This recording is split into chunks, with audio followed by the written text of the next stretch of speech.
Hey, it's BrickTsar, and today we're going to do a parting out video where we're going to cover why I part out my sets and how I do that. And today we'll be doing this set, which is a DC Universe superhero set. It's the Superman Lex Luthor Power Armor, set 6862.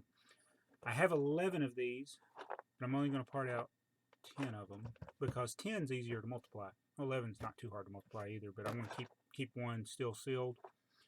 And this typically was on clearance for around $13.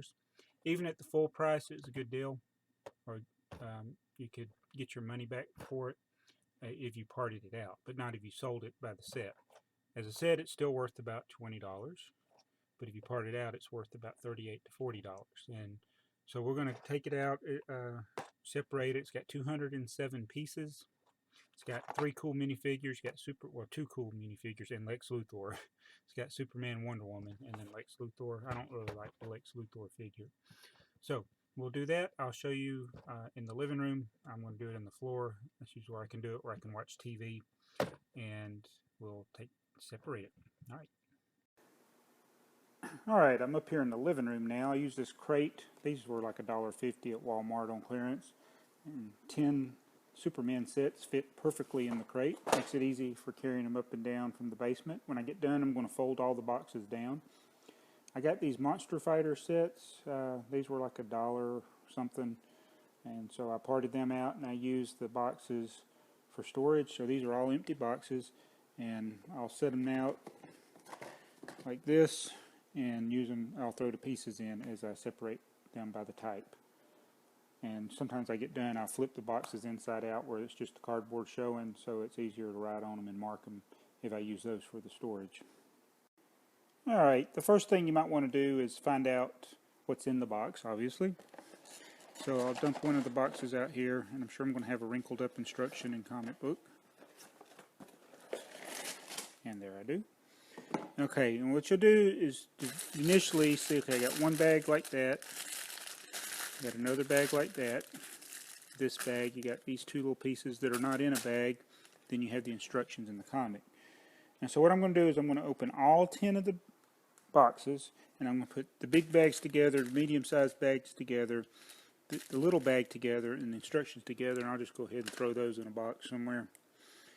And then I'm going to sort them by the bag. That way you're doing like pieces all together.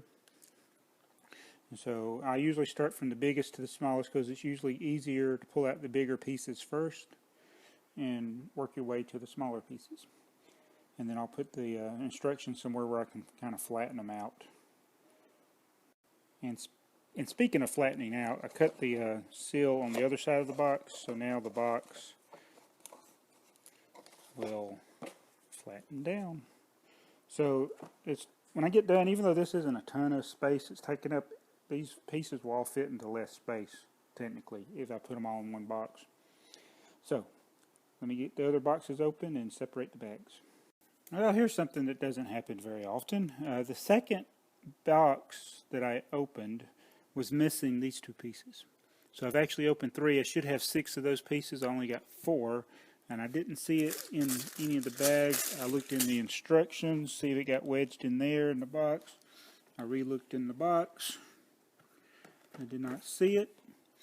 So that's interesting. I'm missing 2 pieces from a set. So I'll probably call Lego later to check on that. I'm going to open the rest of them. Alright, I've opened all 10 boxes, and got the bags separated, I should say. I actually ended up having another set that was missing one of those light green trans-clear hoses. So I was missing a total of 3. I should have had 20 when I got done. I only have 17. And if this isn't a good sample size for the poor packing of the Lego instructions and comic books, look at this. That's just sad. This is, I don't have a lot of complaints against Lego company, but this one I really don't understand it. All through the 70s and through the 80s they packaged the instructions where they would not get damaged. Why now? Why in this modern era are we packaging the instructions in the comic books where they come looking like this? This is ridiculous. But anyway, that's a side point. It's not what this is about. So what I'm going to do is I'm going to start with the bigger bags here. We're going to open one of them and look what's in it. And then I'm going to separate them into these boxes I have had all around me. And then do the rest of the bags. Alright, I've separated the contents of one of the bags and put each of the different types of parts in its own box. Except for a couple of them I put in two different parts in one box. These will be easy to separate apart. Try to look for some parts that are similar that might be easy to mix up, such as a 2x2 slope and a 2x2 green brick. And there is this knob piece. There's one with one knob and there's some with two. And see, I mixed them up. Gotta remember, you got those two. So that is what I gotta watch for, is mixing similar looking pieces up. And so what I'll do is I'll dump all the rest of the bags and just separate them out. I kind of put the minifigures to the side for now. I may sell them by the part or by the piece. This thing right here, that's Superman's cape, and the rest of their body parts are in the other bags. Okay, I finished separating the pieces from the first bag, and now I can take and I'll put these, I'll probably put them in the sandwich bags. They're pretty cheap to get, little sandwich bags, and most of these will fit. Some of the bigger amounts may not fit in a sandwich bag. You can keep them in their own box, and then I'll label the part number on there and how many it is, and they all should be multiples of 20 except for the parts that I was missing. So I only got 17 of those. Everything's either going to be 10, 20, 30. And what you can do is you can go to like the Bricklink inventory, and you go to catalog items, type in the set number. It'd be 6862-1, and you can look at the inventory. INV, that's the inventory. I may show that at the end of the video, and it'll show you how many of each piece should be in the set. And being that that piece, that hose piece, I think is actually one of those is extra in each of the sets, so it'll give you the option for the actual pieces to build the set, and then at the bottom there's a list of extra parts. Usually all the sets have the same extra parts, but there are exceptions. I've seen it many times in sets that I've parted out where different production runs will have different extra pieces, but that's unusual. It's not very common. And you can just always double check by actually recounting. I don't like to double count. That's why I separate them like this, doing in multiples of like 10, so I don't have to count. I just say, okay, I got 10 of these, or 20 of these, or 50 of these, something like that. And then I can add them to my Bricklink inventory and sell them. And I'm going to separate all the figures after I get all the rest of their body parts out of their bags. I may assemble them, or I may just sell their body parts. With these figures, it's probably better just to sell them as a figure than as a body part. Although I hate to open the Superman capes, so I won't even do that. Even if I sell them as a figure, I'll leave them in the cardboard.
Okay, so that's how I parted out this set, 10 copies of it. I just showed the first bag in that speed section. I did the same thing with the other two bags.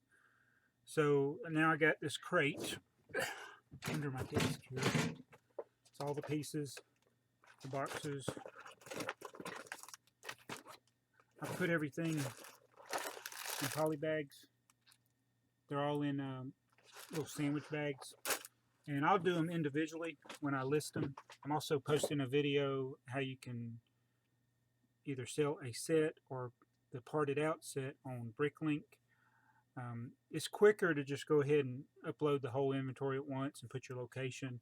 I gave the example in the other video. It's a purple crate. Everything would be in here, but I'm going to take, it's a little more monotonous. I'm going to go through and spend the time now and putting them in different parts of my store that I already know where those parts are. And I invest a lot of time now getting it sorted where when people buy stuff, it doesn't take me as long to find it. So anyway, that's my video for showing you how to part out a set. I do these from time to time. This is an easier set to do. Some of the larger sets are more challenging because you got so many pieces. But usually if you do the same thing, break it down by the bag, do multiples of the same set at the same time, and do just the same bag from each of the multiples, it's a lot easier to sort them out. So anyway, tell me what you think. If you got any more questions, please ask me in the comments and I'll try to answer them. And thanks for watching BrickTsar.